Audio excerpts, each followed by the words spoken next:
വില വർദ്ധിച്ചില്ല എന്ന് പറഞ്ഞാൽ ഞാനിപ്പോ പറയുന്ന കാര്യങ്ങൾ താങ്കൾ ഒരു ദിവസം രാവിലെ എഴുന്നേൽക്കുമ്പോൾ മുതൽ രാത്രി വരെയുള്ള ഓരോ കാര്യങ്ങൾ എടുത്തു നോക്ക്.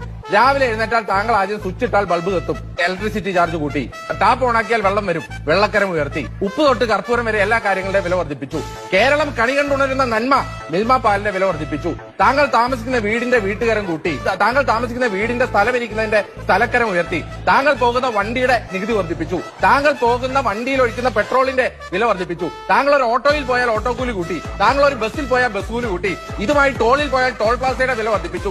ഇനി ഇതിനൊക്കെതിരെ ഒരു കേസ് കൊടുക്കാമെന്ന് പറഞ്ഞാൽ ആ കേസ് കൊടുക്കുന്നതിനുള്ള കോർട്ട് ഫീ സ്റ്റാമ്പിന്റെ വില വർദ്ധിപ്പിച്ചു. ഇനി എന്ത് കാര്യത്തിനാണ് വില വർദ്ധിക്കാനുള്ള? ശ്രീ അഭിലാഷ്, ഈ 2016 ദേശാഭിമാനി വില വർദ്ധിക്കില്ല എന്ന് എഴുതിയത് അഭിലാഷ് ഇപ്പൊ ദേശാഭിമാനി പത്രത്തിന് 1 രൂപ 10 പൈസ കൂട്ടി. ഇനി കേരളത്തിൽ ഒരു സാധനത്തിന് വില വർദ്ധിക്കാനില്ല, സമൂലമായ വിലവർദ്ധനമാണ്. ഈ വിലവർദ്ധനവിന്റെ മൂർധന്യാവസ്ഥയിൽ നിന്നിട്ട് കേരളം മധുരമനോജ്ഞമായ വിലവർദ്ധനമില്ലാത്ത നാടാണെന്നൊക്കെ പറഞ്ഞാൽ ആര് വിശ്വസിക്കാനാണ്?